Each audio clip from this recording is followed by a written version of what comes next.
This should be played at high volume, preferably in a residential area. Ladies and gentlemen, welcome to Fourth and Frames. Tonight we're going to give you a must, a bust, and a value-based player based on their ADP for every team in the NFC North. And a party ain't a party until we have the man himself, our special guest, the head of content at FantasyAlarrm, the Fantasy Sports Writer Association award winner for Best Fantasy Radio Show. Such a good friend of the show, Howard frickin' Bender. How we doing, dog? Dude, I am so good right now, and I'm so happy to be back, man. You guys know I say this every time, and for anybody out there, I mean, listen, if this is your first time watching Fourth and Frames, you're in for a phenomenal season. I love talking ball with you guys. Have a great time. Well, you know what? I can't say that about Kyle yet because this is our first time that we're working together. But you know what? Yeah. Listen, I like the Titans stuff, right? I like the gear. I think that's, please. I used to love Steve McNair. So, Howard meet Kyle. Kyle meet Howard. Everybody's chummy. Everybody's great. Let's play Kumbaya. And let's not forget to like and subscribe and review anytime a new podcast from us here at Fantasy and Frames drops. And you can search for any of our podcasts here at Fourth and Frames by name wherever you listen to podcasts. And for our show, this episode with Howard Bender, search for our podcast, Fourth and Frames, specifically by name. And lock in at fantasyandframes.com. We're updating rankings all the time. The season is right around the corner. We're big on the IDP content, thanks to our head honcho, Jorge Edwards. Also have those Dynasty rankings, those articles, hot takes, news and notes, all these different things. And we also have one more spot to give away in our Fourth and Frames Listener League. So if you're interested in playing with me, Drew, Kyle, whoever else, let us know in the comments. But fellas, let's go around the frames. Howard, you made a little move recently, and you're up in the Great White North, but the Cosmos seem to be telling you to get the hell away. So how's Alaska treating you outside of all the various hijinks that have happened since you got there? Listen, I am always one of those guys to roll with the punches, right? Your first round draft pick goes down with an injury. You got to fight and keep up, and that's how you win the league. So, if you're going to throw a glacial melting flood at me, I'm going to come out on top from this, baby. You're going to let porcupines shoot darts at my dog's faces? I'm okay with it because I know I'm coming out on top in the end, and I could not be happier. Could not be happier. The man loves Alaska despite all the signs that maybe the universe is saying, take a step back, Howard. But you know what? We're not taking a step back because you are happier than we've ever seen you, and you've always been a happy guy. So there's just peace coming off you, man. Drew, you're over here radiating as well because of Howard's happiness. Tell me what's going on with you, man. Yeah, that's really all it is, man. I just love Howard, and I'm happy he's here. So there's really nothing that can mess up my mood tonight. So I'm good. I'm ready to talk ball, man. It's a good day. Kyle? Same, man. I knew we were having Howard on, and I just was practicing in the mirror. Like, I got to be good for Howard, but I'm so ready. Let's go. I'm ready. Let's get it popping. Oh, dude. But before we get started with that, briefly tell us your experience at your first Fantasy Football Expo this past weekend. Oh man, it was a blast. Actually, Howard, I don't know if you saw, but we pinned Juno on the map there. I don't know if you saw that. I was with the people when they did that. That was fun. That was cool. Yeah, got to meet a lot of cool people out there. D-Bro from Fantasy Pros. It was just a really good time. Chopped it up with him, and it was just thank God for Jorge Edwards, man, because I'm a little bit shy sometimes, especially when I don't know people. But he got me out of my shell. He did the introductions to everybody, and it was a blast, man. I hope you guys can make it out next year. Rumor had it next year I'm going. Yeah. 100% I am going. I've already told my wife I've missed the last two expos because we've moved, and it killed me. And so Kyle, for you were with Nate and Kerry. Was Kerry there also? Kerry wasn't there, but he did his best. He did his best to be Kerry. And Charlene Erickson was with you guys, and you guys wrote my name in there for Alaska. I'm not going to say I cried much, but I might have And I'm like showing my wife the video that Nate sent me, and I'm just like, I don't know how accurate we were with the pin for Juno. You'd have to tell us. Did you get to see how accurate we were? It's a big state, so we just kind of threw it there. It is a big state. So even if they hit Juno-ish, it's fine because. So guys, before we. Yeah, all of Alaska is just Juno. Oh, that's like with us. I'm from Louisiana. People are like, Louisiana, New Orleans, Alaska, Juno. See, that's what it is. Birds of a feather stick together. And let's get into some news and notes. And Kyle, we're going to start off hitting you right in the chest. Tyjae Spears expected to miss a couple weeks with a sprained ankle. Howard, let's start with you. Does this make you more confident in Tony Pollard as your team's RB2 heading into the season? Why do you want to hear from me and not the dude with all the Titans gear? Listen, I was kind of bullish on Tyjae Spears this year. I mean, I think that it was looking pretty good when Callahan kept talking about a 50% share. I was psyched. Now, I mean, how much time is he actually going to miss? I don't think it doesn't bump up Tony Pollard for me because I don't think they've ever really seen Tony Pollard as like a full-time back anyway. So he's going to split some snaps with whomever. And once Tyjae Spears comes back, I figure he's going to just, they're going to go back to the 50-50 workload. At least that's kind of what I'm reading off of, what Callahan's saying, what the beat writers are saying, but I don't know. I don't think it makes me any more bullish on Tony Pollard than I was before. Kyle, how about you? Because Howard wanted to throw it to you. He said, talk to the Titans fan. So let's talk to the Titans fan. How does this change your perspective on Tony Pollard? If at all, heading into the season? Yeah, I'm right there with Howard, honestly. I've been looking every single day, seeing what kind of grade sprain it is. Is it a 1? Is it a 2? Is it a grade 3? Because, if it's a 1, I'm not worried at all. But I think if it was a grade 3, he'd most likely be out for the season. I don't think it's that because I think we would have already gotten the news if it was that bad. And then, it would be Tony Pollard to the moon. But I don't get that sense. I think it's going to come down to probably a grade 1, maybe a grade 2 at worst. So I'm thinking maybe he'll be back by week 5, no later than week 5. If Tennessee had an early bye week, like weeks 5 or week 6, they may end up they would have probably held him out for that long. So luckily we don't. The Titans have like a week 10 bye, I believe, a late bye week there. So I think that's good for us. But yeah, I expect him to probably come back week 5, week 6 at the latest. Who is the backup to own with Spears out? Who's the guy behind Pollard right now?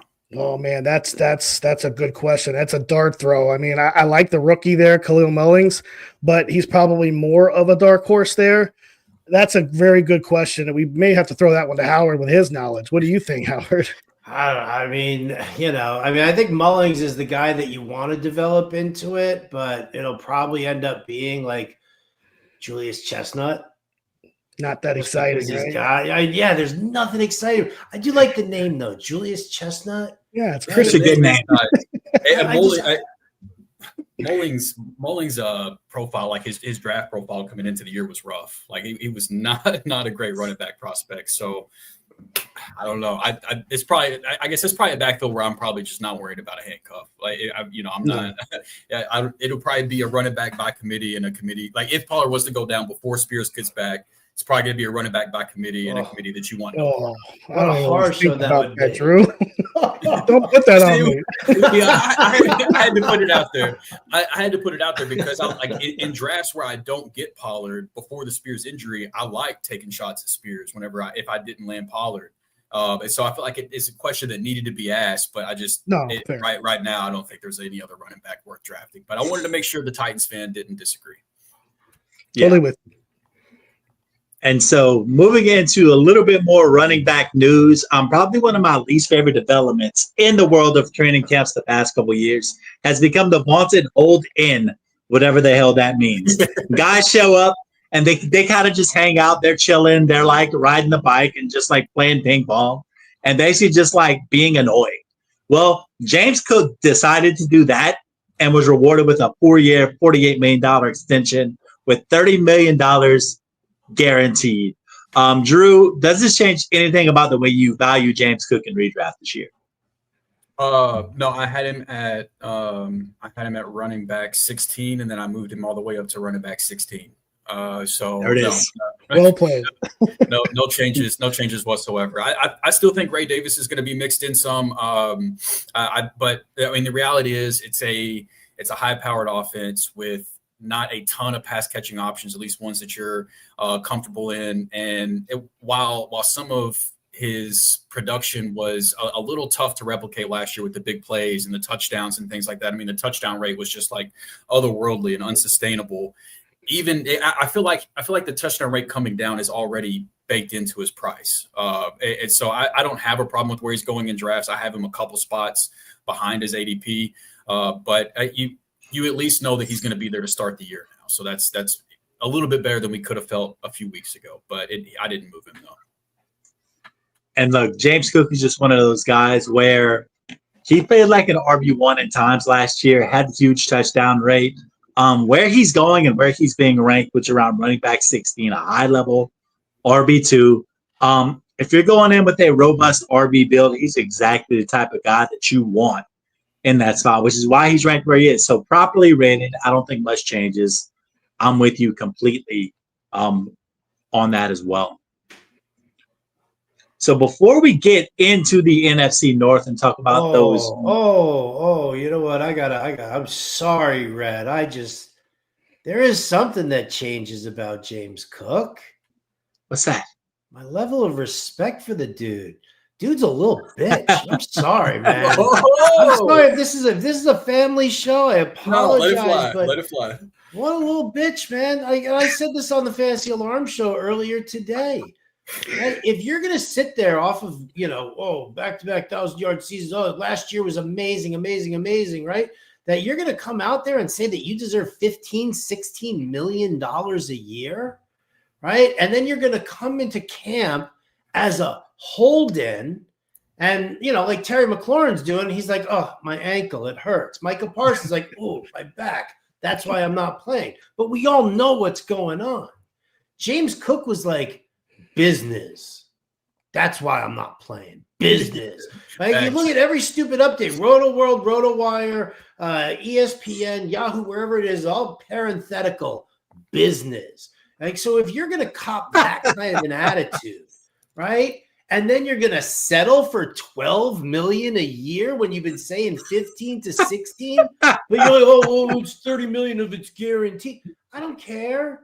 You were demanding all of this and you were being Mr. Tough Guy in camp. And now you just turn around and boom, you settle for 12.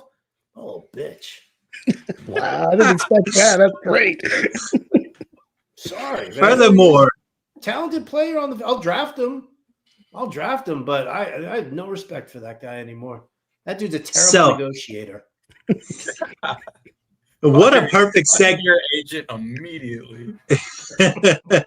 Unreal. What a perfect segue, because we're going from talking smack into our friends at Trophy Smack, where if you drop the promo code Fantasy and Frames 10, you get 10% off of anything they're going to have in stock. So you need a belt, you need a ring, you need a trophy, you name it. Trophy Smack has got it. All you've got to do is get to their website, TrophySmack.com, put in that promo code Fantasy and Frames 10, hook yourself up, save your league some money, get yourself some awesome swag, and a nice little title belt, some nice bragging rights as you win that 2025 Fantasy Football Championship ring over at TrophySmack.com. So, guys, let's get into the NFC North. And as we've done over these past several weeks, we're talking about players that we think are must drafts, bust, or values based off of their current Fantasy Pros expert consensus ranking, specifically in half PPR formats. And Howard, listen, we're going to start with the division champions last year, the Detroit Lions. And I've been well documented on this show throughout the offseason on my love for Jahmyr Gibbs' efficiency. So whenever I see you have him as your must-draft player, what you're doing really is speaking my love language. So what I need you to do is shower me with all the love that you can and let these people know why we're on the same page and why Jahmyr Gibbs is that dude in 2025. I mean, I could give you the short of it here, Rhett, and just say he's on the cover of the Fantasy Alarm draft guide for a reason. Right? I mean, I love Jahmyr Gibbs. I love the style of play. I was not a big Gibbs truther when he first came into the league. And it wasn't because I didn't like the player. It was because I didn't see him playing a full-time role. And what we saw was the backfield split between him and Montgomery. When David Montgomery went down and Jahmyr Gibbs flashed what he could flash and showed the work that he does between the tackles now, and it's not just about pass catching, and it's not about just outside zone runs, that he's willing to put it on the line like that, and he succeeded so much.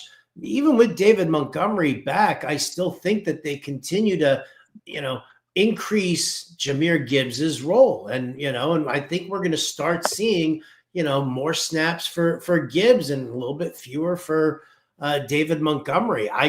I like the way he's developed as a player, and I think that they're staying run first in Detroit. So Gibbs is my guy. Howard, I need to just ask you, coming from the man himself, someone who is on that all in on Jahmyr Gibbs like I am, I'm just going to ask you straight up, am I crazy for preferring him over Bijan Robinson? Yes. Okay, it's fine. Listen, Bijan was on last year's cover. Sorry. I couldn't do it 2 years in a row. Fine, But I don't know. He's just one of these guys that, I saw the fact that he probably didn't get as many snaps as he should have last year.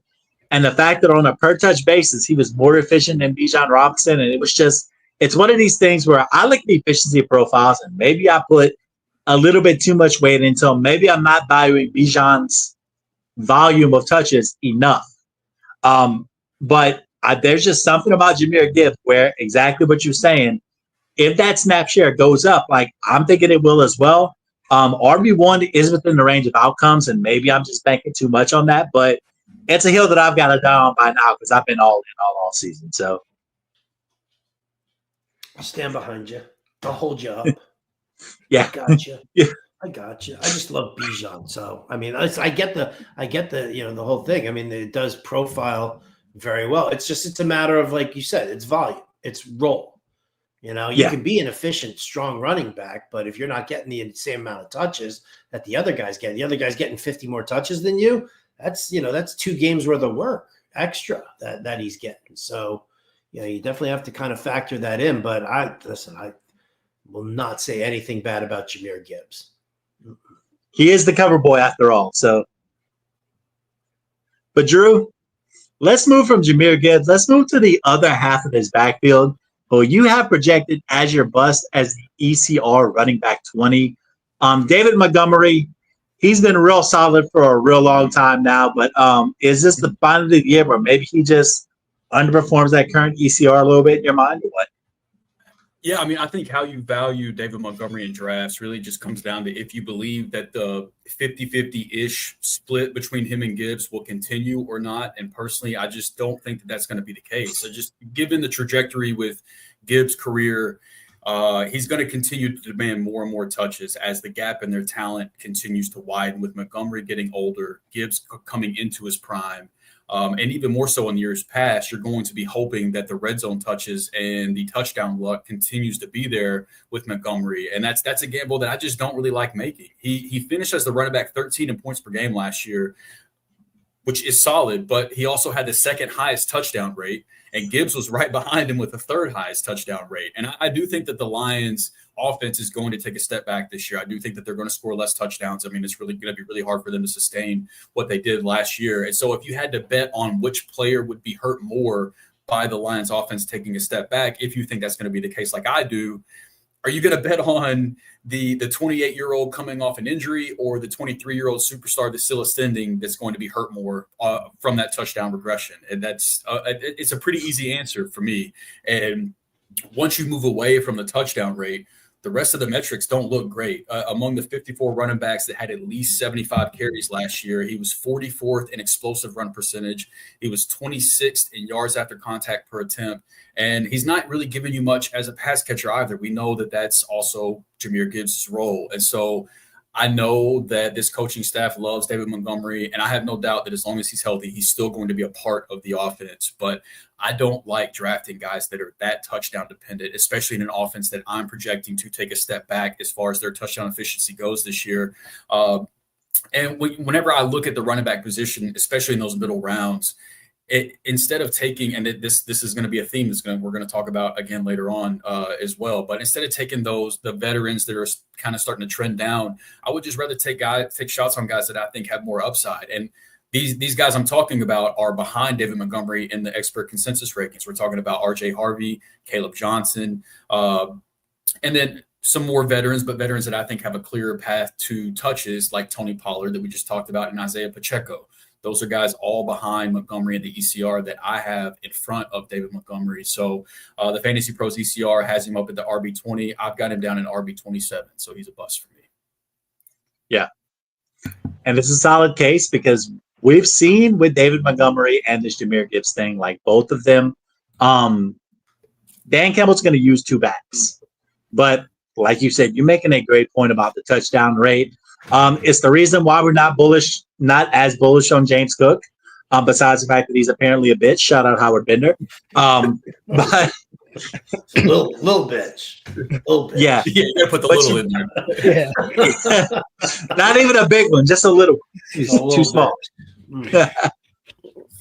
But no, it's an interesting case with Detroit because you want to believe in this offense, but it's going to be really fascinating for me to see how much Ben Johnson's exit is going to affect how they do things. And especially in that passing game where, Kyle, you've got a value. You've got maybe the ultimate boomer bust value pick here in fantasy football in 2025 in Jameson Williams because he's either going to take off or he's going to be a really athletic dude. We'll know by the end of this year. So why do you have him as a value right now? Yeah, for me, I love that you can get Jameson Williams here at wide receiver 24. It's a smash pick anywhere in the fourth round, in my opinion. His numbers have improved each year, now entering year 4, and leaving off last year's 1,000-yard campaign with 7 touchdowns, finishing wide receiver 19 last season. I love that you can get him now inside the top 20. We already know that he's an elite after-the-catch receiver. He was third among wideouts, led all receivers among qualifier in yards per reception, but he's more than just a deep threat. Jahmyr was 15th in separation, 22nd in yards per route run, which was higher than Devontae Adams, higher than T. Higgins, Terry McLaurin, and Cortland Sutton. I know Amon-Ra is the top dog in the receiving core with Sam Laporta as well, but Jameson Williams doesn't need a big target share to produce. He did all this production on a 17.6% target share, and if he can take an extra step forward under new offensive coordinator John Morton, then he has an opportunity to crack, I think, the top 15 at wide receiver next year. I know I'm a little bit bullish, but I do believe he can crack the top 15 at wideout if things go his way.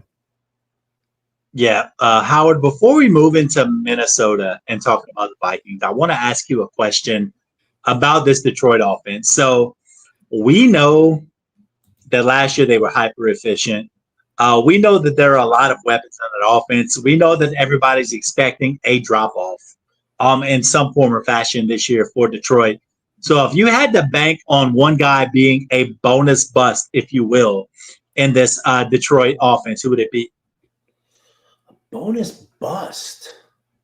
Like, who's most likely to take the hit because of changes, drop in production, things like that? Don't fall for the sinker, Howard. He's trying to hook you. He is, right? I mean, I'm going to probably say Sam Laporta, right? I feel like Laporta's going to – I don't really know what John Morton – Dan Campbell wants John Morton to keep the offense the same. But we've already seen that John Morton really likes Jameson Williams. He's expanded his route tree. He's got him running some different, in different spaces, right? I mean, that's why they developed Jameson Williams the way they did. So I think it increased work for him. Amon-Ra is your good old standby. And I think that they kind of lean in that direction a little bit. And Sam Laporta just sees targets like he saw last year. I mean, I'm not saying it's terrible, but I think a lot of people are kind of expecting some big rebound for Sam Laporta because they all took him in the second round last year, and that was a bust. So I think that, he's probably just going to stay the same at best. And I think that kind of is a bit of a bust for people drafting him as like the number 5 tight end. 5 tight end is where they got him right now. Yeah, I agree. I don't have a problem with Laporta being the tight end 4, tight end 5, but I think there should be a bigger gap between Kittle and the rest of the tight ends. Like I think Laporta should be closer to the other tight ends we're talking about, like the Evan Ingrams of the world, things like that. I think he should be down a little bit. And I'll give you one other one. His ECR isn't bad. I think he's like a barely a top 15 quarterback, but Jared Goff's also somebody that I'm not really targeting. We remember all last offseason, everybody talked about that he had this nuts rollout where like all but 1 or 2 of his games were being played in the dome. And we know the splits of Goff in a dome versus Goff out in the elements. And I mean, it paid off. Goff played really well, but his touchdown rate was at 6.9%, which is a full percentage point higher than his previous career best and almost 2 percentage points higher than his best touchdown rate since he's been in Detroit. And, so I've already kind of talked about the touchdown regression I expect from them. And Goff gives you literally nothing in the rushing game. So there's no floor there from as far as rushing goes. And if the touchdowns come down, he probably would be like more of a back end QB2 in my opinion. And so he's also a guy that in 1 quarterback leagues, he might get drafted, he might not, but even in 2 quarterback leagues, super flex leagues where you think Goff might be a good QB2 option, I'm looking elsewhere. All right, so that's the Detroit Lions, where we said Howard's must draft is Jahmyr Gibbs, Drew's bust is David Montgomery, and Kyle's value is Jameson Williams. And we're going to move into another team that was just fantastic last year in the Minnesota Vikings. 14-win team. Sam Darnold plays out of his mind. Kyle, me and you were fawning over the Twitter clips earlier today of J.J. McCarthy apparently lighting it up in training camp. Once again, it's training camp. We want to pump the brakes a little bit, but I've been on this train for a year and it don't stop now. So I'm all in on McCarthy. But what you're talking about as your must draft as the ECR wide receiver 38 was the other side of connection of that throw today in Jordan Addison. 3-game suspension aside heading into the season, you're all in, and I'm curious as to why. Yeah, I picked a guy here that's a must draft because how ridiculously low he's rated at ECR wide receiver 38, like you said, Rhett. You've got to take advantage of this serious overreaction and steal Jordan Addison if you can in your drafts. It's a 3-game suspension. He'll be back in September. I don't think he deserves to be pushed down in the territories of Stephon Diggs, Jawan Jennings, and the Chris Godwin territory. I know it's only preseason, but you mentioned it, Ray. He's starting to build a nice little rapport with first-year starter J.J. McCarthy. He caught 3 balls in that preseason game for 33 yards on 4 targets. I know Justin Jefferson didn't play in the game, but the point is that he's building a chemistry with J.J. McCarthy, and Addison is another one of those receivers, much like Jameson Williams, who's been very efficient on a low target share of only 19%. And Addison in the red zone is not to be messed with either. He commanded a 21.7% target share, catching 16 balls in the red zone, ranking top 5 among all receivers and all tight ends. It just shows you that the opportunity that he gets, he takes advantage of it in scoring position. And I know that this was with Sam Darnold last year, but Jordan Addison has been productive in the past years with Kirk Cousins as a rookie. Not to mention, if you remember, Cousins went down that year he was a rookie, and he still produced wide receiver 3 numbers with Josh Doubs, who came over from Arizona on short notice. And he still averaged 51 yards per game with Doubs. So I feel like he's starting to become a little bit quarterback proof. So I see no reason in a drop-off with McCarthy, especially at wide receiver 38, with a high probability of finishing better than that, giving you a nice return on investment in your drafts. Yeah, I mean, he was so good that he tricked the Steelers into draft, thinking that Kenny Pickett was worth drafting in the first round. So, he's pretty solid receiver. He's done well at the college level, translated to the NFL level. I mean, the only concern that I really have is just the fact that Justin Jefferson's going to be the guy. You know that his ceiling is the wide receiver too. But he's not priced like a wide receiver 2 anymore. So at this point, I think he's a great value in drafts. And to Kyle's point, I think the overreaction to the suspension only helps his case. So I like the call. Which is why my bust is Tyjae Hockenson. Because everybody who's overreacting and dropping Jordan Addison down their boards seems to be bumping up Tyjae Hockenson a bunch. Yeah. Right? I mean, I don't mind the player, but I just don't think he needs to be bumped up anymore. Is he going to be a bust? Well, I don't know. Is the dude ever going to play a full season? I mean, that's, it's so funny, right? You were saying that, Jordan Addison and, Justin Jefferson wasn't playing. I don't think Jefferson, Addison, and Hockenson have ever played in a game, all three of them together.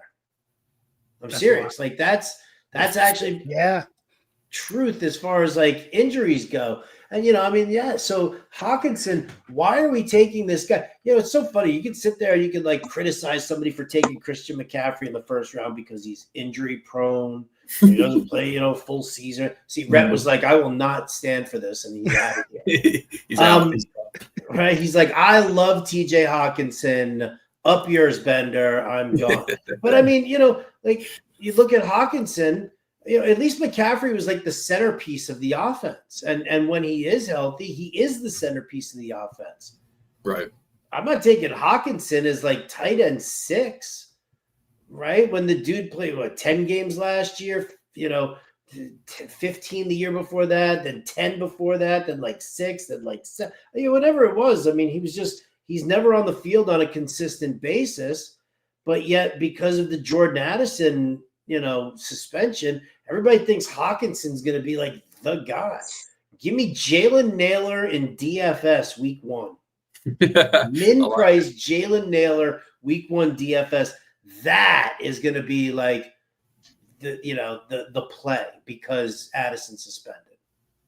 Yeah, I think the kind of the overarching point that you made with Sam Laporta and now TJ Hockenson too, that I completely agree with, is just kind of my general philosophy for drafting tight ends in general this year. Is just if I'm going to pay up for a tight end, I want to pay up for one of Bowers, McBride, or Kittle. And then if I miss out on those guys, I feel like tight end 4 through like tight end 9 or 10 is just one giant tier. So like, why am I drafting Laporta in round 4 or Hockenson in round 6 whenever I can draft Evan Ingram later or David Njoku later, or Mark Andrews has been dropping a little bit recently. Like all these guys I feel like have really similar range of outcomes, but you've got to pay up for Laporta and you've got to pay up for Hockenson. And there's guys that I think are going to have very similar seasons that you can get close to the double-digit rounds. And so it's like, in most leagues, now I know this isn't the case for the for the 4th of July Independence Day draft where you have to start 2 tight ends. That's a little bit more difficult. So thank you for making my head hurt with that, Howard. But in your typical leagues where you only have to, you're starting multiple running backs, you're starting multiple receivers, you only have to start 1 tight end. Why pay up for those guys in the 4th, 5th, 6th round whenever you can get guys that offer similar ranges of outcome in the later rounds? So I completely agree. Yeah, no doubt. I mean, but TJ Hockenson, he's just been a guy who injury prone, like we said. We have other guys that might be better options. We don't know what JJ McCarthy is going to prefer. So the question is, what makes, like you said, TJ Hockenson at tight end 6, tight end 5, any different than David Njoku, who, if Joe Flacco is the starting quarterback, we have a track record of seeing what that has looked like 2 seasons ago, where Njoku was targeted heavily whenever Joe Flacco played at the quarterback position for the Browns.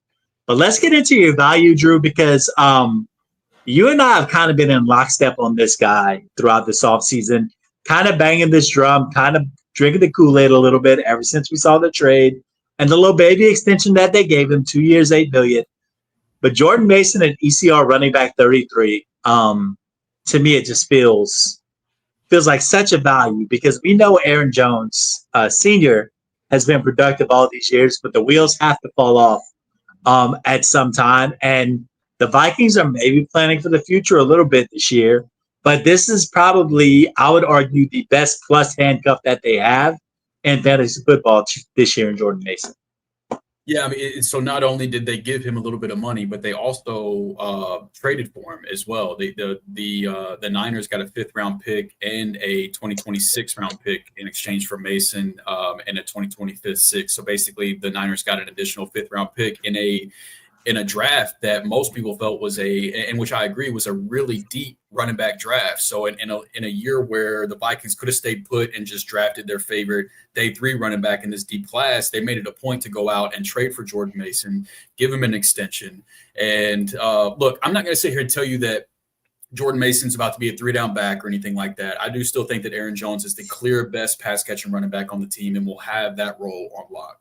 But I do think that there's a pretty good shot that Jordan Mason ends up handling a good amount of the early down work and carries at the goal line. Whenever you compare Jordan Mason and Aaron Jones last year, look, Jordan Mason was in San Francisco. Aaron Jones was in Minnesota. It's not apples to apples. It's not the same exact offense. But I think we would all agree that Kyle Shanahan, Kevin O'Connell, both really strong offensive minds, good offensive systems. So it's not like one of them was slumming it out while the other one was just thriving. They were both in good offensive system last year.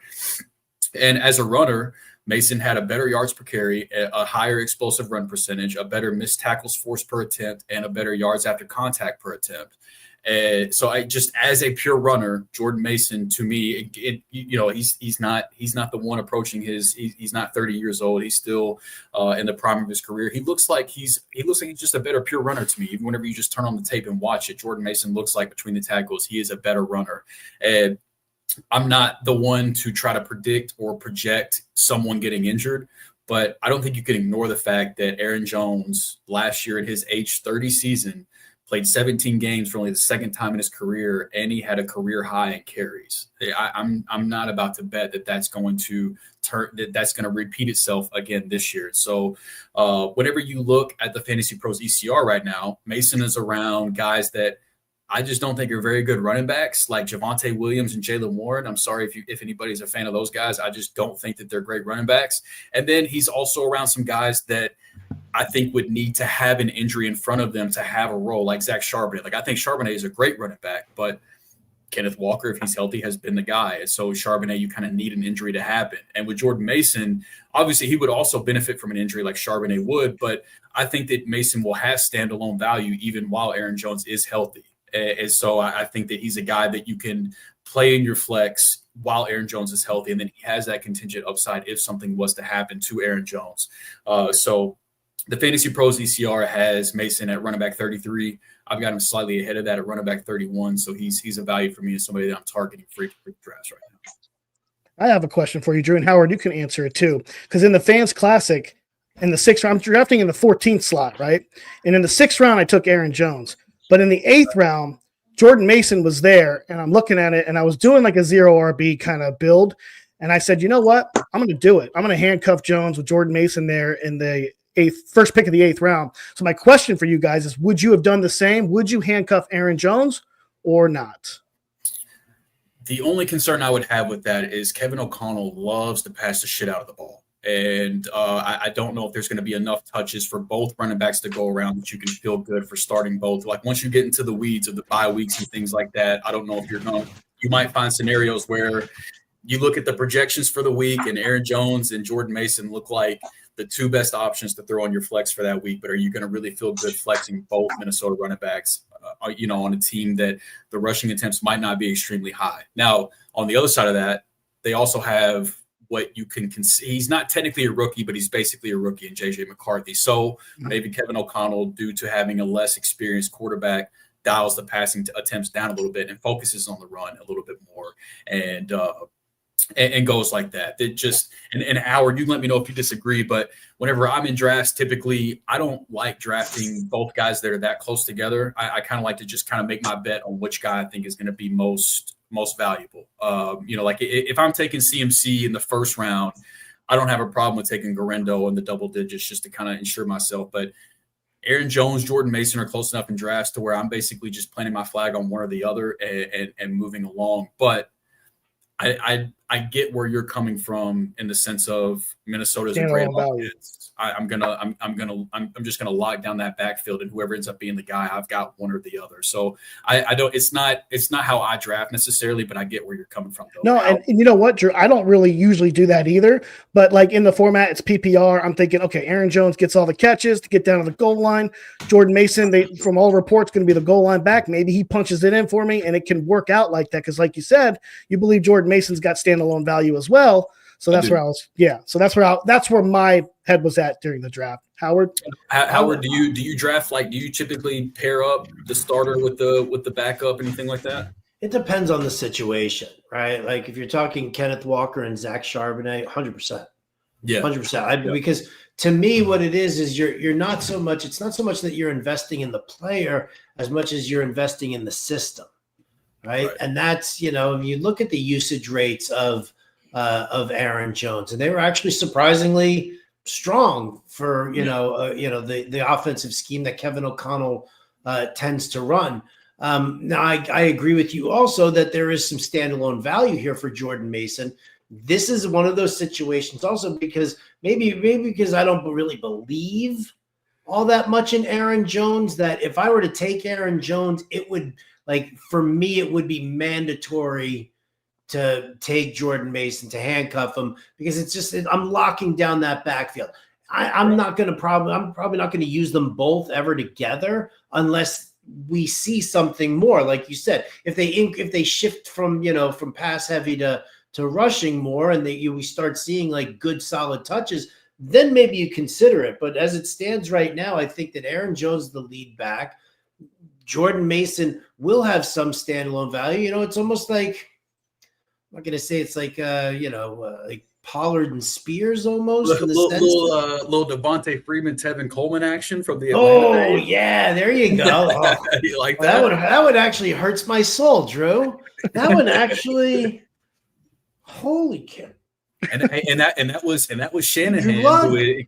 Kevin O'Connell's from the Shanahan tree. I'm just saying. Yeah. Listen, I will handcuff Garendo to McCaffrey. I will handcuff Charbonnet. I equated it to Charbonnet and I like that and Walker more, because that's still like one's third round and the other one was ninth round until every single person in the world knows that I'm going to take Charbonnet if I take Kenneth Walker. I do it in every single draft that I've grabbed him in, except when then there's some one guy decides he's going to steal my handcuff, right? Yeah. I hate that guy. Yeah. Steal my handcuff like that. So I would handcuff that. I would. Yeah. So in Minnesota, we talked about Jordan Addison being Kyle's must, TJ Hockenson being Howard's bust, and Jordan Mason being Drew's value. And we're going to move into the Green Bay Packers now. And Kyle, Drew, I don't know what it is and why you guys hate each other the way you do, but it feels like at least once a week lately, you guys have just decided that you need to disagree with each other. And we're there again tonight here in Green Bay, and we're going to go once again to the boudoir, light the candles, and partake. It's a master debation. And who better to judge a tight end debate than the tight end guru himself, Howard Bender, as you guys debate on whether Tucker Kraft is a must or a bust here in 2025. Drew is taking the must side. Kyle is taking the bust side. Howard, it's on you to decide at the end of the day whose argument is superior, which side just feels a little more logical. But Drew, I'm going to let Kyle lead off tonight because you've been on a bit of a losing streak lately. You know what? I have. So Howard, just so you know, whenever this happens, we have a special segment that we go through called Master Debation. Okay, so we debate each other on these values, and then our special guest will provide a ruling of who should have won. So far, me and Kyle have done this twice. I'm 0-2 so far to start the year, and I'm not telling you that because I'm looking for sympathy votes. Okay, he doesn't want it. Yeah, I don't want sympathy votes, but This is where Kyle's been kicking my ass this offseason. So that's where we're at right now. So Rhett is offering me some sympathy because a lot of times there is value in going last in the whenever you arguing the person that goes last, there's some value in that. So Rhett, I appreciate you throwing me a bone. I will gladly take it. I will say I will be walking into this with preconceived notions because I have not strong feelings about the player, but I have my stance on the player, and I definitely agree with one of you. Oh, that's okay. not where that lies. All right, we'll find out. All right, so I'll kick things off. This actually, honestly, when I looked at it, it was really hard because I'm looking at the Green Bay Packers offense, and I'm like, where do I want to go with this? I like Jordan Love. He's got a lot of option to spread the ball around, and then I looked at Josh Jacobs at running back 9. He has the shortest runway to Buzzville, but the volume that he gets makes him worthy of that second round selection. And the wide receivers, they're ranked so damn low. You have Jaden Reed at wide receiver 43, Matthew Golden 10 spots later at wide receiver 53, and Romeo Doubs at wide receiver 60, who I think actually has some sleeper appeal. And then there's Tucker Kraft at tight end 10, who overall is ranked above all of these pass catchers, somewhere near the 8th round in a 12-team league. For me, it's a hard pass. Josh Jacobs should dominate once again with a history of 300-plus touches, limiting Kraft to outperform that tight end 10 ranking. Love spreads the ball around, like I said, evenly with evidence showing in target distribution. Doubs, to my surprise, last year led the Packers in targets per game with 5.5. Jaden Reed and Dontavian Wicks both came in second and third with 4.4 each. Then Kraft comes in fourth with a 3.8 targets per game. I just find him to be a little bit rich in ADP at overall 100 when I see a lot of games that Kraft plays in that's saved by a touchdown that I would not want to count on. For instance, week 7, 3 for 33 and a score. Week 12, 2 for 26 and a score, followed by a bunch of duds with these same stat lines where he didn't score. I would just prefer to draft tight ends after him, like Jake Ferguson, Dalton Kincaid, who I think has a path to maybe being the leader of targets for that offense. And you can even go later, like Kyle Pitts and Zach Ertz, in my opinion. So that's where I stand. Before we go, Kyle Pitts mentioned that didn't come from me in the show, but here we are. Well, I'm right there with you on Pitts. I believe in I believe in him. Yeah, you just said the name of he who must not be named on most shows in Kyle Pitts. But you know what? We're not going to talk about Baltimore. We're talking about Tucker Kraft. And Drew, you have him as a must draft. You hear Kyle's argument. You hear about the touchdown upside, how he's touchdown dependent in a lot of weeks. Where are you at on Tucker Kraft? Why are you in when Kyle's out? I wasn't expecting to lead with this, but since Kyle brought it up, and I think it's a fair point and a fair concern, I'll just start with this. I expect the Packers to pass more this year. I know that Josh Jacobs got a ton of rushing attempts last year, but between Jordan Love missing games and then playing injured last season, the Packers were the third lowest team in pass rate over expectation last year, I believe that's the lowest that they've ever been with Matt LaFleur as the head coach. Usually they're more middle of the pack, if not on the front end in terms of pass rate over expectation. They ran the ball a lot more last year, which I think has a lot to do with the fact that they were trusting Malik Willis to be the quarterback for a lot of games, and that Jordan Love was also banged up as well. And so I think that played into why they were running the ball more heavy last year. And honestly, whenever I'm looking at tight ends that I want to take a shot on later in drafts, there's two things I care about. I want to look at athleticism and I want to look at opportunity. Now, the opportunity is a question mark. I'll give you that. But the athleticism is something that Tucker Kraft has in bunches. There were 31 tight ends that had at least 50 targets last year, okay? The 31 tight ends isn't really that important because I'm not going to get very deep because he was first in yards after the catch per reception. He was first in yards after contact per reception. And he was second in missed tackles forced per reception. So basically – great things happen whenever you get the ball in Tucker Kraft's hands. And then he was also extremely efficient with the targets he gets as well. He came in at 7th in yards per route run among tight ends last year. So now as far as where the targets are going to come from this year, the list of pass catchers, it only gets more crowded after the Packers drafted Matthew Golden, but the Packers are constantly churning their wide receivers between Dontavian Wicks, now Matthew Golden, Romeo Doubs. Those guys are in and out. It's almost rare for a receiver to play 70+% of the snaps. Tucker Kraft, on the other hand, he played 80+% of the snaps in 14 of the 18 regular season games last year. So he's out there in the field. And I mentioned that I expect the Packers to pass more this year. And thanks to Ryan Heath over at Fantasy Points, he's a great analytical mind in the fantasy space. He provided some data that shows that tight ends typically break out during their age 25 season. And I know that the Brock Bowers of the world, that those guys have kind of spoiled us into thinking that tight ends are supposed to just be productive right off the rip. But that's usually not the case. Usually you're talking about year 2, year 3 before tight ends break out.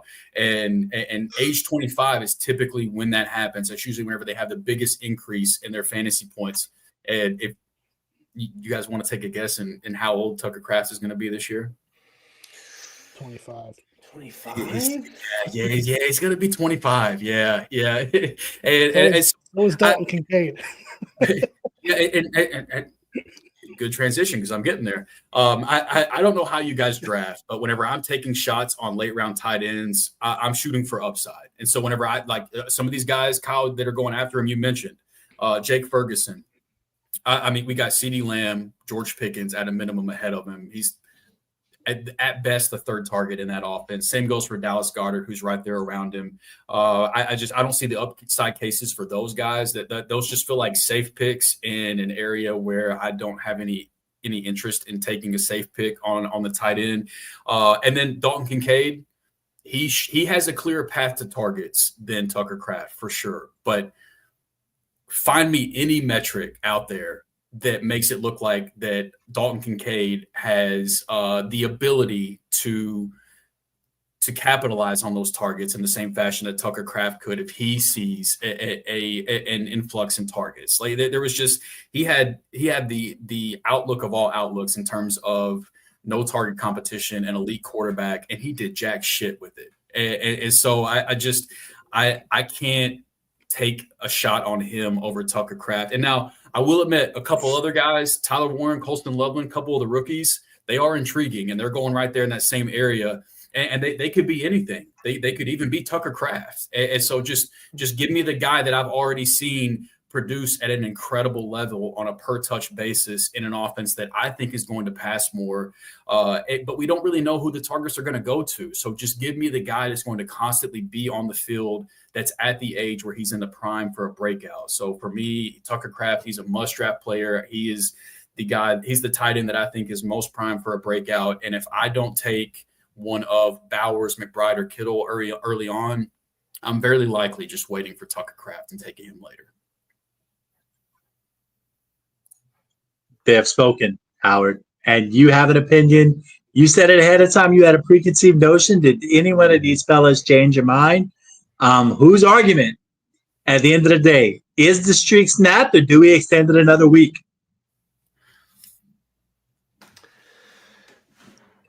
Nervous. Are you? Why are you nervous? I don't know, because I want to go 3-0 so badly. Like, how badly do you want to go 3-0? Do you want me to go? Do you want to go 3-0 so badly that you're going to hear me say things like, you mentioned opportunity and upside, Drew, and yet there is no opportunity and there's zero upside. 12 games with 4 targets or fewer last year, 11 games with 3 or fewer catches. If he doesn't get into the end zone, what is he? He's blah. It's a crowded receiver room. He's like the guy that you're drafting for his 6-point floor. Right? That's what you're getting out of Tucker Kraft. If you're going to take a tight end with upside late in your draft, then you take a Kyle Pitts. I don't believe in Dalton Kincaid. I won't use that one there. Or, I'll look at like Hunter Henry's touchdown rate. I'll take Mason Taylor as the number 2 target for the Jets. I'll take Elijah Arroyo that he outplays AJ Barner. Those guys have upside. Tucker Kraft, that dude is so boring. I literally, when you guys said Tucker Kraft, I almost nodded off. I did.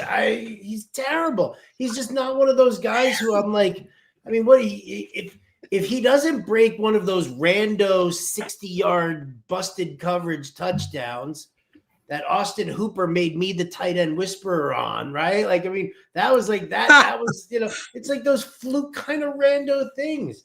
They're not targeting him for anything. Oh, Kyle, you go 3-0, baby. Yes, baby. Yes. 3-0.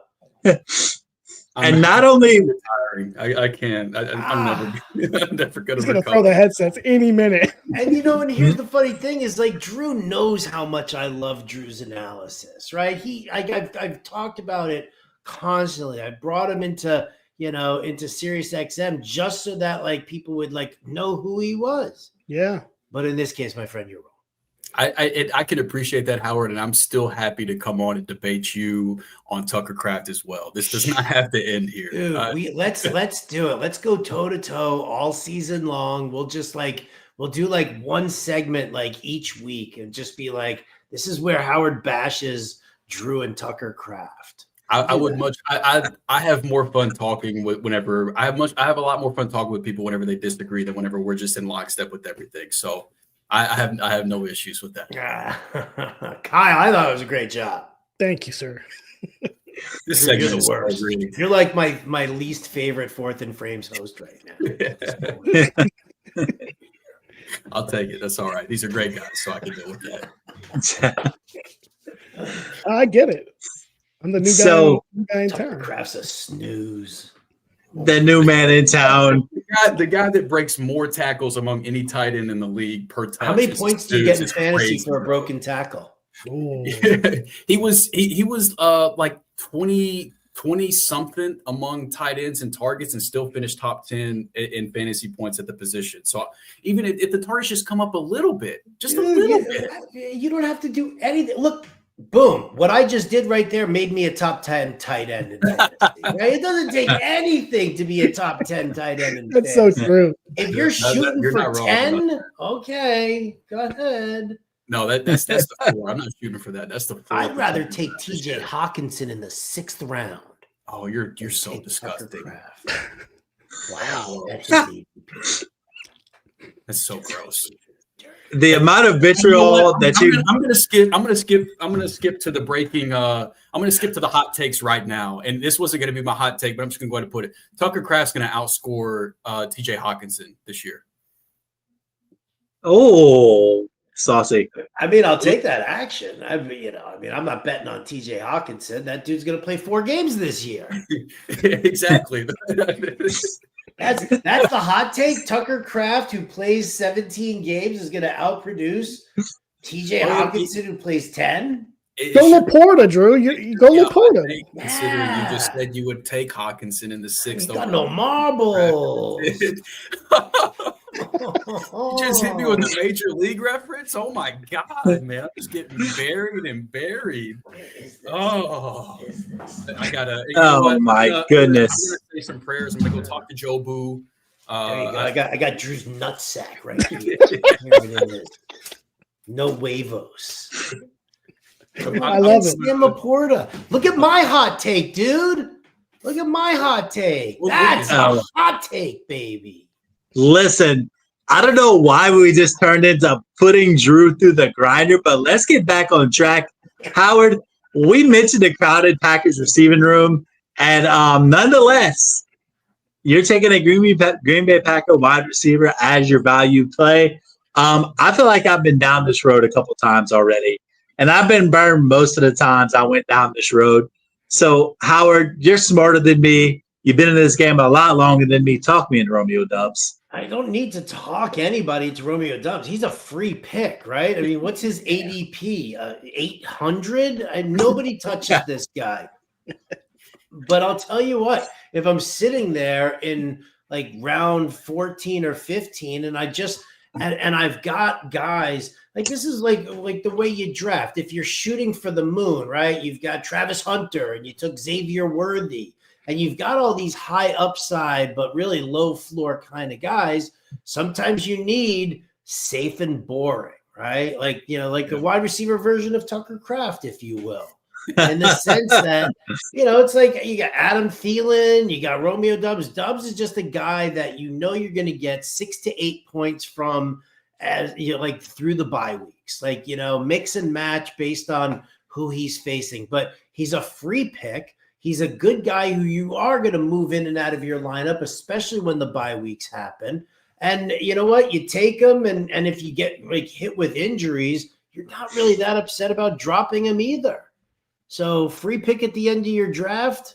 If he, if he delivers, if he stays on your roster all year and he gets into like 3 or 4 weeks of your game, he's going to deliver you like a 6 to 8 point floor. And sometimes that's just all you need. Just give me something there, as opposed to like taking a shot on, that Jatavian Sanders is going to be like some like crazy good tight end all of a sudden. So you're going to try flexing him. No, flex Doubs, take your 6 points and just move on. Yeah, Romeo Doubs, he kind of pisses me off, to be honest, because I want to be in on Jayden Reed so bad. Like I love Jayden Reed, the player, but the reality is they just drafted Matthew Golden in the first round. He's going to be out there on 2 receiver sets, and Romeo Doubs is always out there on 2 receiver sets. So Jayden Reed's probably going to still be in his role, only out on the field on 3 receiver sets. And Romeo Doubs, he's a trusted guy by Jordan Love. He's constantly targeted in the red zone. If Tucker Kraft doesn't have a boost in the touchdowns this year, it's probably because Romeo Doubs got way too many red zone targets. And so I get it, and I don't mind the call. Romeo Doubs gets on my nerves because he gets in the way of what I believe is a more talented player in Jayden Reed being on the field more often. But he's consistent, he produces, and Jordan Love clearly trusts him. So you can do much, much worse in the later rounds. So despite the fact that Howard put me through a fucking blender a minute ago, I'm going to still agree with him that I do think that if you need a safe option on your bench, you're going to go with. And look, you're giving me way too much credit. My balls are not that big, I promise. They're much. What happens is when you get older, then they like tend to expand and they sag expand a little bit more. Yeah. I like go when I'm like drying my calves. From behind, I look like a billy goat. It's terrible. Nobody needs that. Yeah, it's really a pain in the ass whenever you're trying to tie your shoes and you step on your balls on accident. It sucks. I hate that. Amen, brother. Amen. Oh, only on Fourth and Friends with Howard Bender do you get this sort of experience. We're off the rails and we still have a team to go. And Howard, we're going to start with you with your must draft player. But I got to tell you, what you're about to do right now in endorsing Colston Loveland is you're about to piss off our producer behind the scenes in Jim, who has a running joke about Cole Kmet every week in the chat. He'll ask a question, this player or Cole Kmet, this player or Cole Kmet. It really doesn't matter. It's kind of gotten funny. He even posted a King of the North meme with Cole Kmet inside of our group chat on Discord. So clearly you're not on Team Kmet. You're on Team Colston Loveland. The draft capital is there. The athleticism is there. I believe in the talent. Why do you believe in him being a must-draft player? I mean, everything that you just threw out there, absolutely, right? The draft capital says it all. Comments from Ben Johnson talking about the fact that Colston Loveland reminds him of Sam Laporta, and we know what he did for Sam Laporta in his rookie season. I'm just not a big fan of Cole Kmet. I feel like he's, kind of got the mobility of a refrigerator. He can be a good end zone target if you just want some like big wide body, right? He's almost like the Peyton Hillis of tight ends at this point, right? I mean, you look at this dude, he's just got a square frame. I mean, listen, it's nothing terrible about Cole Kmet. I just think he's a better blocker than he is a pass catcher. And you're not using a 10th overall pick on Colston Loveland, the pass catching tight end. It wasn't even, they weren't talking about his blocking at all. It was about his ability to catch the ball is really where they focused on. And so I think that he fits the scheme better than Cole Kmet does, because I think that, Ben Johnson wants him to run more routes, wants his tight end to run more routes. And you don't really get that with Kmet. And if you're going to put the two of them on the field in 12 personnel, Kmet's going to be your inline blocker and Colston Loveland's going to be your pass catcher. He's going to run those routes. I like the guy. I think that the opportunity is just really there for what Ben Johnson wants to do. He just needs to get Caleb Williams' head out of his ass. Yeah. And you bring up a great point about Ben Johnson and the usage of tight ends, because Detroit was a team that sneakily liked to use a lot of 12 personnel with Ben Johnson as offensive coordinator.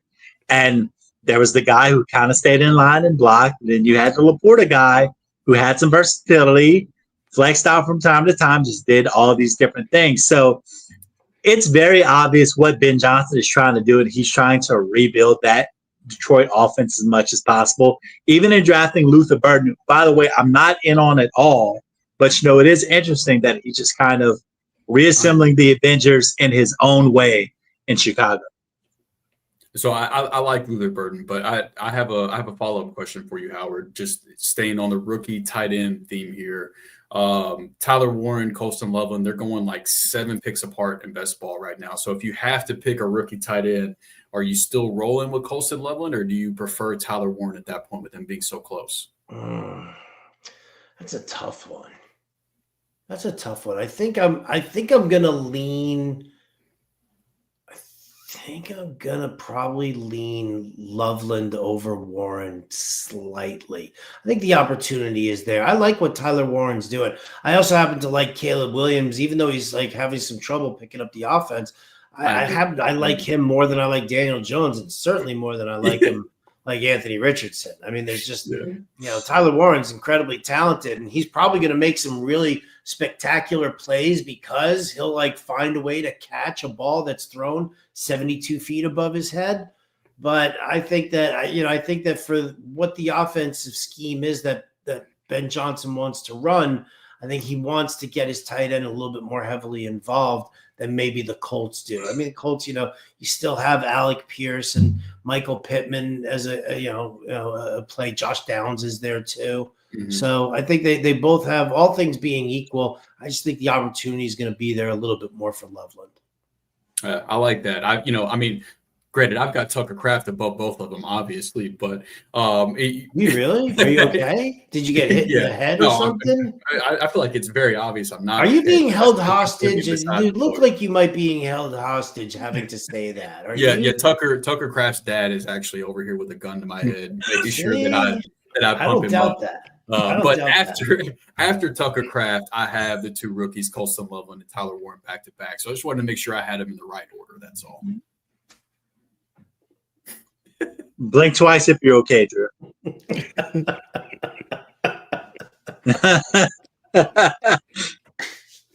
And Drew, while you're under duress, one thing is clear is that based off of your bus player, you do not have DeAndre Swift's dad also holding you hostage and forcing you to say nice things about him. So at ECR running back 22, I'm right there with you. I know DeAndre Swift was solid for Chicago last year, but there's a line that we're drawing, and I think having DeAndre Swift as high as he's currently going is kind of the line for me. So tell me why you feel the same way. Yeah, and so this one's not easy, man, because there's a lot of people in the fantasy industry that I respect a ton that are in on DeAndre Swift this year, but I just can't get there. I got to be honest. I'm kind of scared that DeAndre Swift is going to be one of those mid-round running backs that we just assume is going to be the guy because the depth chart doesn't look great behind him. And so it's just like, oh, well, if it's not DeAndre Swift, who's it going to be? And look, maybe it's Roschon Johnson. Maybe it's the rookie Kyle Manon guy. I don't know. But I do think that there's going to be somebody that emerges and has a bigger role than we expect or that we want as DeAndre Swift fantasy managers.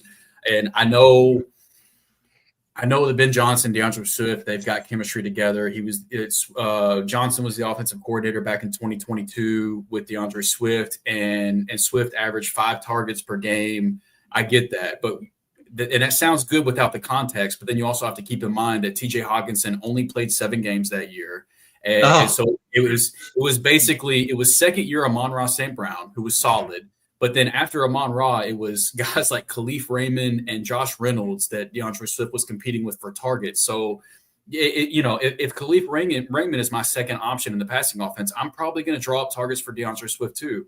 But the target competition should be a lot more crowded in Chicago this year. You've got DJ Moore, Romeo Odunze, and then the two pass catchers that the new coaching staff just drafted in Luther Burden and Colston Loveland, who I'm big fans of both as well. So whenever you're talking about DeAndre Swift's pass catching upside, what is the best case scenario that he's like, the third option in the passing offense? And I like Swift's skill set as a pass catcher. I think he's a really solid pass catching running back, but I just don't really know what that target share is going to come out to. Then whenever you look at the flip side, he does still play running back, and he leaves a lot to be desired as a runner. Among qualified running backs last year, he was 35th in explosive run percentage. He was 37th in missed tackles forced per attempt, and he was 42nd in yards after contact per attempt. So, I mean, it bottom of the barrel type of shit. And now, to be fair to Swift, the offensive line was rough last year in Chicago. There's no doubt about that. And they made some big improvements this year in the offensive line. But with metrics that are that bad, how much are they really going to improve? And so Swift just really looks like a guy to me that could end up losing some of that early rushing down work, some of those red zone touches, some of the touches that feel so certain right now during draft season because the depth chart just doesn't look that great. I don't know if that's how it's going to play out once the season goes on. And so I think that whether it's Roschon Johnson or Kyle Monungai, I think that one of these guys is going to be a factor in the run game. And so then you're left with DeAndre Swift, who has some limited rushing opportunities and then a less than ideal target share because of all the different target competition that you have there. And the fact that, like, some running backs, whenever they get in trouble, they might want to dump the ball off to their running back. And full transparency, I don't have the exact numbers of what Caleb Williams' dump off percentage to the running back is, but from watching Caleb Williams, I know that he loves to extend the play with his legs and try to give his receivers more time to get open rather than just dumping the ball off. And so I think that Swift will have some design touches, some design targets, but I struggle seeing this consistent role that seems to be baked into his running back 22 ADP. Maybe to start the year, it's there, but as the year goes on, if these rushing metrics that he's had last year don't improve, I have a hard time believing they're just going to continue to turn around and hand the ball off to DeAndre Swift. So Fantasy Pros ECR has Swift as a running back 22. I've got him down at RB 25, so it's not like I'm egregiously lower than where he's at with the ECR, but all things considered, he is a bust for me on the Bears. I mean, it's a heck of a case because, you make a great point about the depth chart uncertainty there, but this is still a Ben Johnson offense, which historically we've seen there's always been two guys. So it doesn't matter at the end of the day whether DeAndre Swift is the clear-cut best guy in that room. They're going to make some room for a second guy somewhere in there. So, I mean, I'm with you on that. And I think I agree. Don't have the ranking right in front of me, but I think it's probably lower than that 22 for me as well. But, Kyle, let's move into this value player because this is a guy that if I'm about as close to being all in on a value as this guy as I can be. There was two names that always popped up at the top of that 2024 wide receiver class. They were Marvin Harrison Jr. and they were Romeo Odunze. Romeo Odunze gets the coaching upgrade this upcoming season. My hot take is about Romeo Odunze in a little bit. At ECR, wide receiver 35, there is a lot to like because there were some bright spots last year and there were some down spots as well. But go ahead and tell us why we think we are in for a year two improvement on Romeo Odunze at ECR 35. Yeah, I felt like it was, for me, it was like the obvious pick here at wide receiver 35. Romeo Odunze, who's slotted just behind Jerry Jeudy, Chris Olave, and Travis Hunter. I have him up to like wide receiver 30 ahead of all of these guys. So yeah, I'm very bullish on him. If you just look at his numbers from last season, though, you may not be intrigued with him. You'll see the 54 catches, 734 yards, and 3 touchdowns, finishing wide receiver 49, and you're not impressed. He only caught about half of his targets, but he had a very low 3% drop rate. And also, when you look at the targets that he received from Caleb Williams, they weren't actually the best balls that were thrown his way. He only had 60 that were catchable. And to give you an idea on that, Cooper Kupp, Khalil Shakir, and Jordan Addison all had roughly about the same amount of targets as Odunze, but they all had more catchable targets. Kupp with 75, Shakir with 82, and Addison had 72 catchable targets. And it didn't really help that Caleb was the most sacked quarterback in the league either with 68.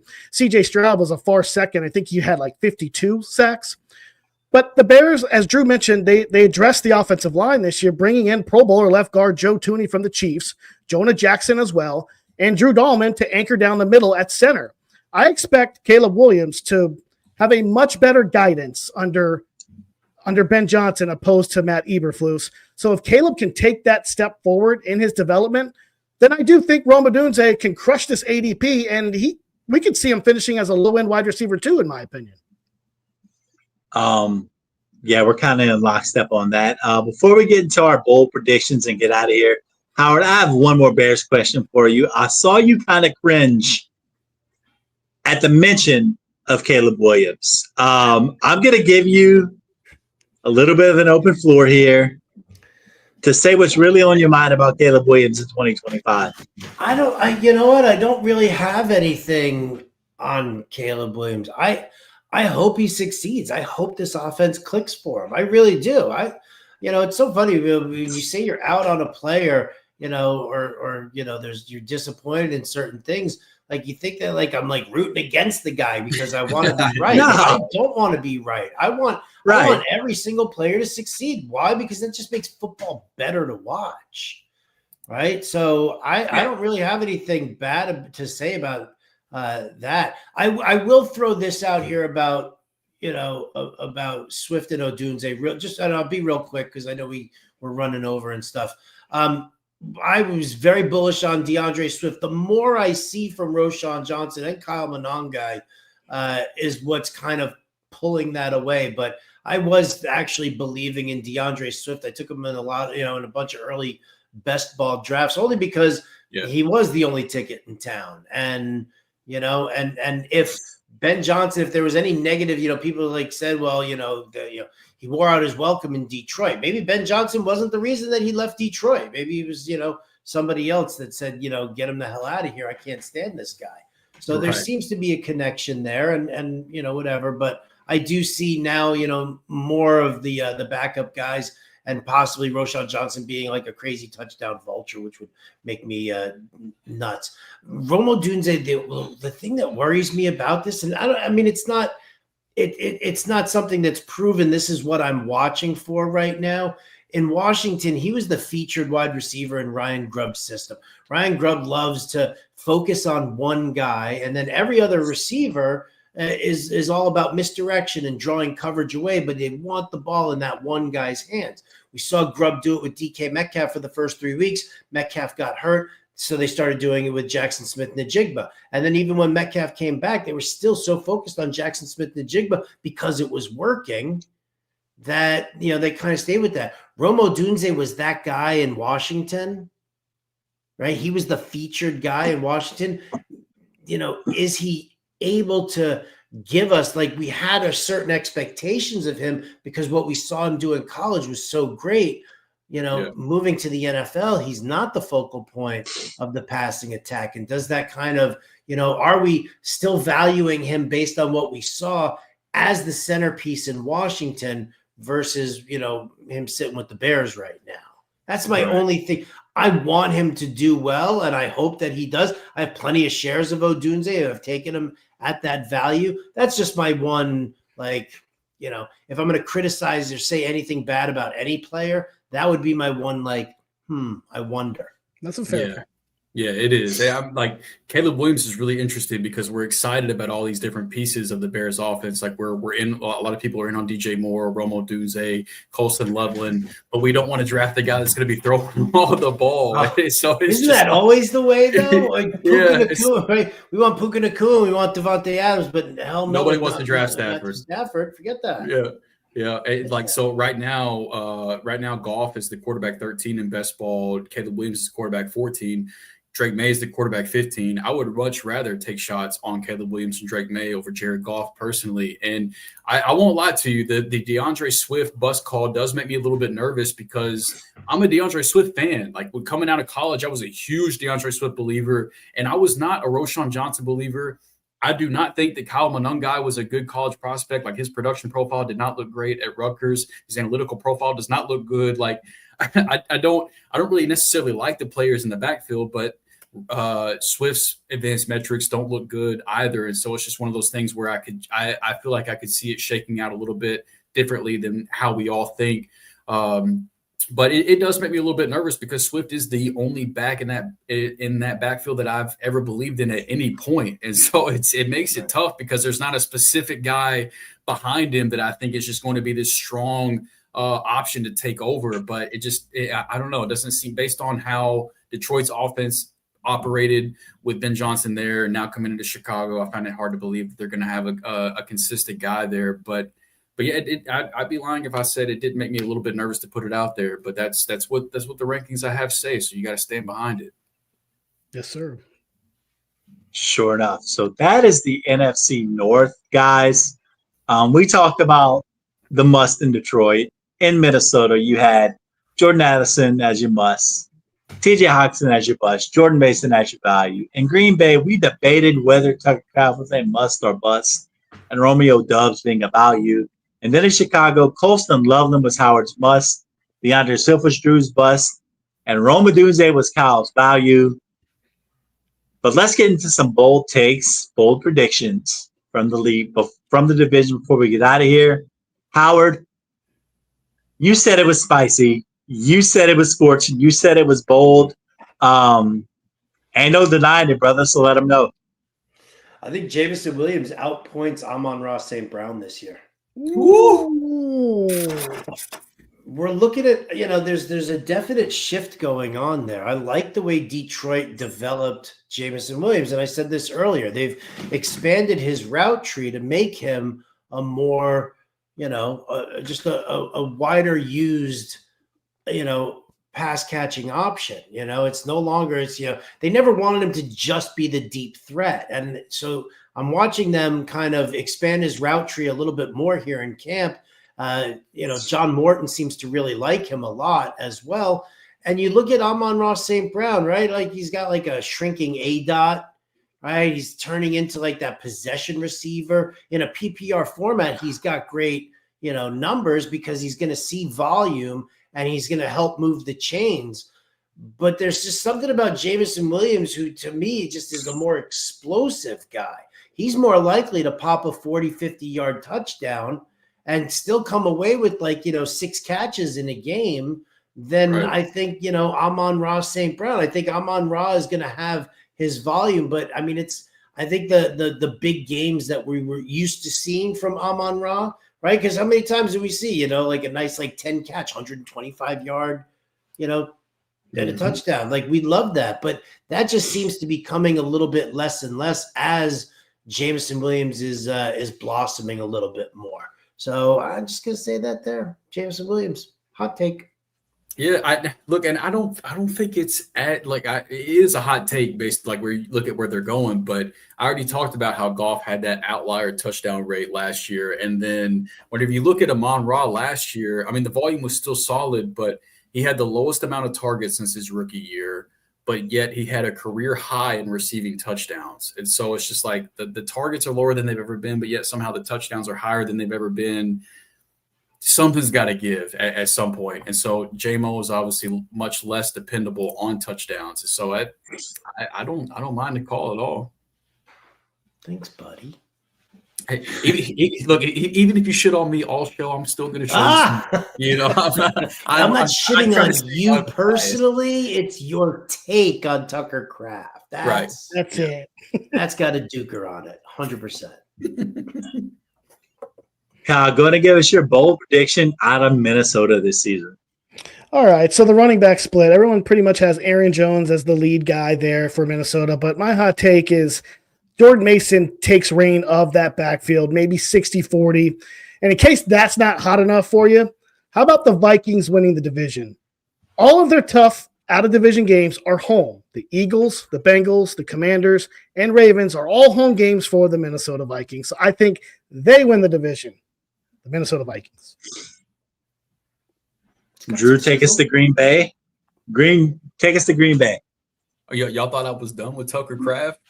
No. Oh, here we go. No. Tucker Kraft, top 5 tight end season this year. He outscores Tyjae Hockenson. He outscores all those folks. It's George Kittle, it's Trey McBride, it's Brock Bowers, maybe Sam Laporta, and then it's Tucker Kraft. I don't know if he believes this right now. I think he's just saying things at this point just to piss people off, but we'll see where it goes.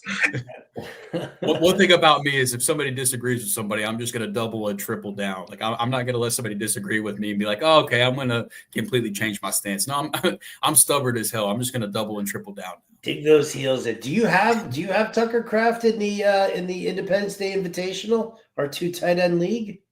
You know what? I think you better. Well, you better have them. I think I do. Hang on. You better have them. Hang on, I'm pulling it up right now. I do. There it is. Who's the other one? My other tight end is a mix of Dallas Goedert, Chigakonko, and Ben Sinnott. My boy Chig. I like that. So tight end 2, I'm trying to piece together, however I can. But tight end 1's locked down because Tucker Kraft has a top 5 tight end season on the way. So I got that part taken care of. But yeah, lock it down, baby. Lock it in. Put my money where my mouth is. Even whenever I'm drafting against some of the best in the world over there on the 4th July Independence Day invitation, I wasn't missing out on Tucker Kraft. Oh, so this is either going to go really well for you or really, really poorly for you, Drew. There's no in between. Yeah, no, there is no in between. It'll go better for Drew. I have Cole Kmet on that roster on mine. Hey, Damn! Gross. I guess Our producer is going to be so proud of you to hear that, though. We waited all night. Jim waited all night to hear that. We finally got a Cole Kmet mention on the show. And speaking of Chicago, I'm going to go ahead and close it out, guys. There's so much talk about DJ Moore and just where this offense is going to be. We just talked about Romeo Odunze. I'm going all the way in and saying that by the end of the year, Romeo Odunze outperforms DJ Moore and finishes as a mid-level wide receiver too. Okay. I look at the expected fantasy points from last season where he should have averaged 13.7. His expected fantasy points were 13.7 points per game. That was a full 5.2 points different than his actual fantasy points per game in PPR.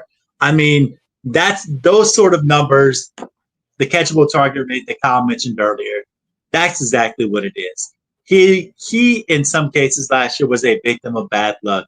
I firmly believe, and we've already talked NFC West, but there's a very real situation where both Romeo Odunze and Marvin Harrison Jr. make significant leaps in year 2. So that's where I am. Locking in with Romeo Odunze. I guess I'm in on that guy. There it is.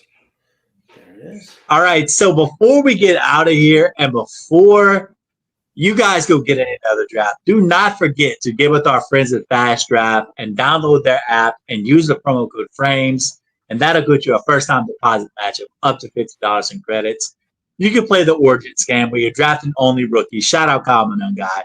That Flex Sport game where you pick your favorite players for the upcoming season, or DF, which is just like Flex, but with IDP players only. It's 20 seconds. It's PPR formatted. It's a 6-round best ball format, perfect for players on the go that need to get that draft fixed, scratched.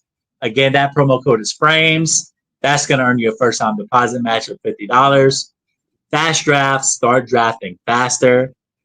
Howard Bender, my friend, it's so good to have you up there, even from the Great White North. So let the people know. Plug everything you got going on right now, whether it's Fantasy Alarm, whether it's the Fantasy Alarm radio show. Dude, the floor is yours because I know you stay busy. Thank you. I will try and make this as quick as possible. FantasyAlarrm.com. We got our draft guide up, the ultimate cheat sheet. I just updated all my rankings and the cheat sheet. And I'm doing a little something here for new subscribers. If you get any Fantasy Alarm product, go to fantasyalarrm.com/win. If you use the promo code BEATBENDER, one word, you get 25% off of whatever it is that you're getting, but you also then get entered into a drawing for a chance to compete against me in a league. I'm doing just a league with 11 brand new, either a draft guide reader, an annual subscriber, whatever it is. If you buy the annual, you get 5 entries into the drawing. If you buy the monthly, then you get 3 entries. If you buy the draft guide, 2 entries, just a cheat sheet, you get 1 entry. But we're going to throw it down in a league together this year. And I'm just basically, you're subscribing to me, so I'm giving you all of my plays and everything like that. So it's going to be a fun time for sure. You can catch me over at rtsports.com, and you can go over there. And I've got a beat Howard Bender best ball tournament, $10,000 grand prize, $20 for an entry over there. You can find my work in the New York Post. I've got a football article there and a baseball article there also, at least until the baseball season's over. Did I miss anything? At RotoBuzz Guy on the old Twitter machine. Oh, it's right there. And when you think of how many fantasy analysts are in Alaska? One. Just me. An unsaturated market, and Howard Bender is there to take it by storm. Kyle, Drew, any final thoughts before we get out of here? No, just maybe check out my AFC West divisional preview if you're getting ready for a draft. I did a preview there for the AFC West. Lots of players, a lot of little player blurbs in there. Go check that out. Check out all the players you like out of the AFC West. They're all written there real nicely for you. FantasyAndFrames.com. Catch me on X at KZ1180. I didn't want to bring the vibes down at the beginning of the show because I was extremely excited about this, but I'm going to shamelessly ask for some prayers or positive vibes. If you don't believe in prayers, I don't discriminate, but we don't know how serious it is yet. But my son had an eye doctor appointment this morning, and they found a mass in his eye. We got to take him to a specialist to figure out what's going on with that. So, my wife and my kids are the most important things in the world to me. So I'm not going to not mention that. If anybody out there is listening and can offer any type of prayers, positive vibes, anything like that, we will take anything we can get. So I didn't want to lead the show with that because I didn't want to bring down the vibes, but. And look, we will take anything that we can get, and so I don't want to bring anything down at the end of the show, but I do want to put that out there. Anything, any prayers, positive vibes, anything like that, we'll find out more on Monday. But appreciate any support on that front. No, that's important. Love you, Drew. It's very important. Yeah, dude. Appreciate you guys. Love you, girl. If you need anything, reach out off the camera. Reach out. I got you, brother. So, yeah, absolutely. We'll be back next week talking to NFC South with our special guests, Fourth and Frames clubhouse leader on appearances, Keith Fleming, and our boy, one of the OGs, Chris Battistell. Yes, sir. For Kyle Ziegler, for Drew Scott, for myself, Rhett Manuel, and for our guest, the great Howard Bender, I'm Rhett Manuel. We're Fourth and Frames. We gone.